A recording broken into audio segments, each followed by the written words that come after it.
Hello दोस्तों, राधे राधे। कैसे हैं आप सब? आई होप कि सब अच्छे होंगे और मज़े में होंगे। रोज़ाना की तरह आज फिर से एक नई वीडियो लेकर आए हैं जो कि पोहा से बनकर के तैयार होती है। इस रेसिपी को बनाना बिल्कुल ही आसान है। घर में रखे सामानों से आप बना करके तैयार कर सकते हैं। नमक में पोहा को डालकर तो देखिए, बहुत ही अमेजिंग और टेस्टी रेसिपी बन करके तैयार होती है। तो चलिए इस रेसिपी को बनाना शुरू करते हैं। इसके लिए हमने कढ़ाई में 1 कटोरी नमक को डाल दिया है। तो नमक में मॉइस्चर रहता है, तो पहले नमक के मॉइस्चर को हमें ख़त्म करना है। तो हमने गैस को चला दिया है और इसे चलाते हुए हमें नमक के मॉइस्चर को ख़त्म करना है। नमक में थोड़ा थोड़ा गीलापन रहता है, तो आप देख सकते हैं ना कि हमने जब पहले नमक डाला था तो ये पलटे में चिपक जा रहा था। अब पलटे में नमक चिपक नहीं रहा, तो इसका मतलब कि मॉइस्चर ख़त्म हो गया है। इतना तक ही हमें इसे गर्म करके लेना था और नमक भी अच्छा खासा गर्म हो गया है। तो अब इसमें हम पोहा डालेंगे। तो हमने यहाँ पर 1 कटोरी पोहा लिया है। आप बारीक या फिर मोटा वाला कोई भी पोहा ले सकते हैं। यदि बारीक वाला पोहा लेंगे तो और भी बढ़िया रहेगा। तो हमने यहाँ पर न ज़्यादा मोटा पोहा है और ना ही ज़्यादा पतला है, मीडियम साइज़ का पोहा हमने लिया है। तो अब पोहे को हमें नमक में ऐड कर देना है। तो हमने यहाँ पर 1 कटोरी पोहा का इस्तेमाल किया है, तो हम एक ही बार में ऐड कर देंगे। यदि आप इस रेसिपी को ज़्यादा बना रहे हैं तो नमक जितना रहता है उतना ही आपको पोहा ऐड करना है। इससे ज़्यादा आप पोहा मत ऐड करिएगा। एक बार में नहीं, 2 बार में इस तरह से आप नमक में पोहा को डाल करके अच्छे से भून लीजिएगा। मीडियम फ्लेम पर हमें पोहा को भून करके तैयार करना है। तो लगातार चलाते हुए हमें पोहा को भूनना है। इसी तरह से हमें चलाते हुए पोहा को भून करके तैयार करना है। चलाना आपको बीच बीच में छोड़ना नहीं है, इसी तरह से चलाना। जिस तरह से आप पोहे का चूरा बनाते हैं उसी तरह से इसे भी भून करके तैयार कर लेना है। लेकिन हम नमक में भून रहे हैं तो यह बहुत ही जल्दी भून करके तैयार हो जाता है। 2 से 3 मिनट में पोहा हमारा भून करके तैयार हो जाएगा। आप देख ही सकते हैं कि पहले की अपेक्षा पोहा का कलर चेंज हो गया है। यदि फ्लेम को हाई कर देंगे तो पोहा बहुत ही जल्दी जल जाता है। तो इस बात का आपको ध्यान रखना है, मीडियम फ्लेम पर ही चलाते हुए भूनना है। यहाँ पर पोहा हमारा भून करके तैयार हो गया है, इसका कलर भी चेंज हो गया है। अब इसे हम एक बड़ी वाली छन्नी में डाल करके अच्छे से छान लेंगे। इस तरह से छान देने से जो नमक रहता है वो नीचे आ जाता है और पोहा जो रहता है वो छन्नी में छन जाता है। तो इसी तरह से सारे पोहा को हम छान करके तैयार कर लेंगे। आप सोच रहे होंगे ना कि हमने नमक में पोहा को भूना है तो बहुत ज़्यादा इसमें नमक नमक हो जाएगा, लेकिन ऐसा कुछ भी नहीं है। इस तरह से हम छान देंगे तो सारा नमक जो है कढ़ाई में आ जाता है। तो सारे पोहे को हमें इसी तरह से छान करके तैयार कर लेना है। इसी तरह से और भी पोहे को हम भून करके तैयार कर लेंगे। तो हमने पोहा को छान लिया है। अब उसी नमक में 3 चम्मच हमने मूँगफली डाला है और मूँगफली को भी हमें लगातार चलाते हुए अच्छे से भून लेना है। बिना तेल के यह रेसिपी बनाएंगे, बहुत ही बढ़िया और अमेजिंग रेसिपी बनती है। सुबह शाम की छोटी मोटी भूख में इस रेसिपी को फटाफट से बना करके आप एंजॉय कर सकते हैं और इसे आप बना करके स्टोर भी कर सकते हैं। 1 हफ्ते तक या फिर 1 महीने तक ख़राब नहीं होती है। तो यहाँ पर देख सकते हैं ना कि मूँगफली में क्रैक आना शुरू हो गया है। हमने वीडियो को स्किप नहीं किया है, आप देखते जाइए। बहुत ही कम समय में ये भी भून करके तैयार हो जाता है, क्योंकि नमक बहुत ही तेज़ गर्म है तो बहुत ही जल्दी मूँगफली भून करके तैयार हो जाती है। तो मूँगफली को हमने अच्छे से भून करके तैयार कर लिया है। अब इसी तरह से इसे भी छन्नी में डाल करके सारा नमक हम छान करके तैयार कर लेंगे। इस तरह से आप इस रेसिपी को बनाएंगे तो यह टेस्टी होने के साथ साथ हेल्दी भी होती है। जिन लोगों को तेल खाना पसंद नहीं होता है या फिर तेल खाना मना है तो वो इस रेसिपी को ट्राई कर सकते हैं। अब उसी नमक में हम 4 से 5 चम्मच चना डालेंगे। तो हमने यहाँ पर छोटे चने का यूज किया है। आपके पास जो भी चना अवेलेबल हो उसका यूज कर सकते हैं। और चना को भी हम इसी तरह से चलाते हुए अच्छे से भून करके तैयार कर लेंगे। जिस तरह से आप मार्केट से चना लाते हैं भुना हुआ, उसी तरह से नमक में आप देखते जाइए कितना बढ़िया से चना भून करके तैयार होता है। मीडियम फ्लेम पर ही लगातार चलाते हुए चने को भूनना है। बातों ही बातों में आप देख सकते हैं कि चने में भी क्रैक आना शुरू हो गया है।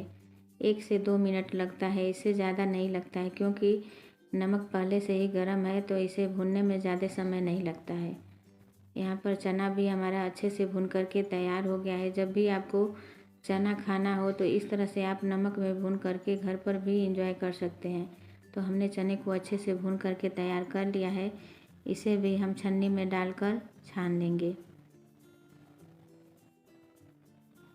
आपको बाज़ार से लाने की ज़रूरत नहीं पड़ेगी। इस तरह से आप नमक में सारी चीज़ों को भून करके घर पर ही नई रेसिपी बना करके तैयार कर सकते हैं। तो हमने यहाँ पर चने को भून लिया है। अब इस नमक को आप फेंकिएगा मत, दूसरी रेसिपी में हम यूज़ कर लेंगे। अब सारी चीज़ों को हमने एक प्लेट में डाल दिया है, जिसमें हमने मूंगफली, पोहा और चना को भून करके रखा था। तीनों चीज़ों को एक साथ ऐड कर देंगे और इसे मिला लेंगे। तो हमने यहाँ पर एक प्लेट मुरमुरा लिया है, तो इसे भी हम ऐड कर देंगे और सारी चीज़ों को हमें अच्छे से मिला लेना है। छोटी मोटी भूख में या फिर झटपट कोई चीज़ आप चटपटा खाना चाहते हैं तो इस रेसिपी को ट्राई करना तो बनता है। तो हमने यहाँ पर सारी चीज़ों को मिला लिया है। अब इसमें कुछ ऐसी चीज़ें ऐड करेंगे जिससे रेसिपी आप स्टोर करके नहीं रख सकते हैं। तो हम यहाँ पर एक प्लेट मुरमुरा पोहा को निकाल कर अलग कर लेंगे और कुछ चीज़ें ऐड करेंगे, जिसमें हमने 2 बारीक कटी हुई हरी मिर्च ली है, इसे डाल देंगे। साथ ही में हरी धनिया डालेंगे। तो इन चीज़ों को हम ऐड करेंगे तो इसे स्टोर नहीं कर सकते हैं, इसीलिए हमने थोड़ी सी नमकीन को अलग कर लिया है। अब इसमें हम अदरक को बारीक वाले ग्रेटर से ग्रेट करके डालेंगे। अदरक इस रेसिपी में बहुत ही बढ़िया और अच्छा टेस्ट लेकर आता है, तो यदि आपके पास अदरक है तो ज़रूर से डालें। तो हमने यहाँ पर आधा चम्मच अदरक का यूज किया है। तो इसी तरह से आप ग्रेट करके ही अदरक को डालें। 1 चम्मच हमने तेल डाला है। तो हमने यहाँ पर सरसों के तेल का यूज किया है। सरसों का तेल बहुत ही बढ़िया और टेस्टी लगता है, तो हमने कच्चे सरसों का तेल यूज किया है। यदि हो तो डालें, वरना स्किप कर सकते हैं। अब सारी चीज़ों को हमें अच्छे से मिला लेना है और इसमें नमक या फिर चाट मसाला डालने की ज़रूरत नहीं है, क्योंकि हमने सारी चीज़ों को नमक में भून करके लिया है। तो इसमें नमक पर्याप्त मात्रा में है, आप टेस्ट करके देख लीजिएगा।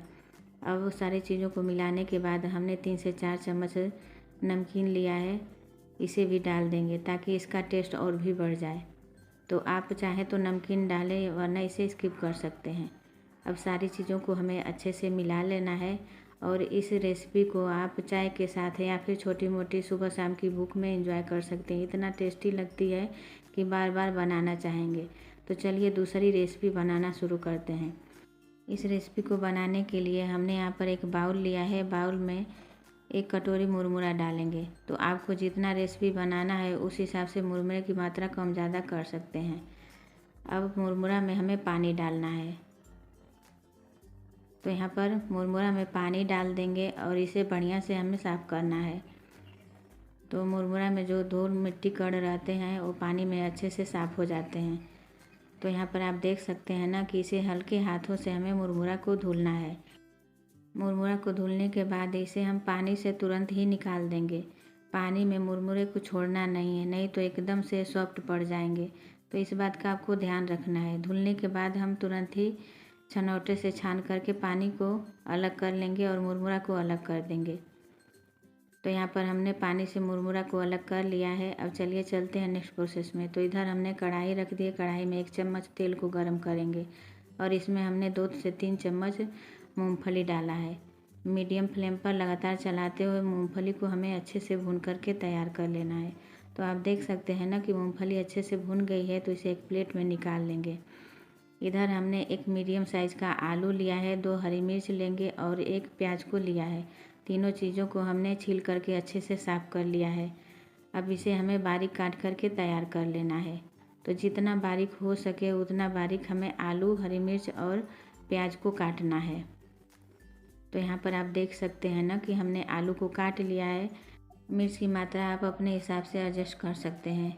मिर्च तीखी नहीं थी तो हमने यहाँ पर 2 मिर्च का इस्तेमाल किया है। अब तीनों चीज़ों को हमने बारीक काट करके तैयार कर लिया है। अब चलिए चलते हैं गैस की तरफ। तो गैस पर हमने कढ़ाई रखी है। कढ़ाई में 1 चम्मच तेल को गर्म करेंगे और इसमें खड़े मसाले डालेंगे, जिसमें हमने सरसों, सौंफ, जीरा और चुटकी भर हींग लिया है, इसे डाल देंगे। और डालने के बाद इसे हमें 5 से 10 सेकंड के लिए भूनना है। इसमें हमने 3 से 4 करी पत्ता डाल दिया है। अब बारीक कटी हुई प्याज को डालेंगे, साथ ही में हरी मिर्च को डाल देंगे और सारी चीज़ों को हमें 2 से 3 मिनट के लिए अच्छे से भूनना है। प्याज का कलर चेंज नहीं करना है, सिर्फ इसे सॉफ्ट करना है। अब इसमें जो आलू को हमने काट करके रखा था इसे डाल देंगे, ताकि प्याज के साथ आलू भी अच्छे से भून जाए, क्योंकि हमने कच्चे आलू का यूज किया है। तो इसे ढक करके हमें पकाना है। 3 से 4 मिनट हो गए हैं। अब प्याज और आलू को हमें चला लेना है। अब इसमें हम हरी मटर डालेंगे। तो हमने यहाँ पर 1 कटोरी हरी मटर का यूज किया है। मटर को भी हमने कच्चा ही लिया है, इसे बॉयल नहीं किया है। तो आलू के साथ हम मटर को भी अच्छे से भूनेंगे। अब इसे भी हम 3 से 4 मिनट तक मीडियम फ्लेम पर ढककर पकाएंगे। 4 मिनट हो गया है तो ढक्कन को खोलेंगे और इसे हम फिर से चला लेंगे।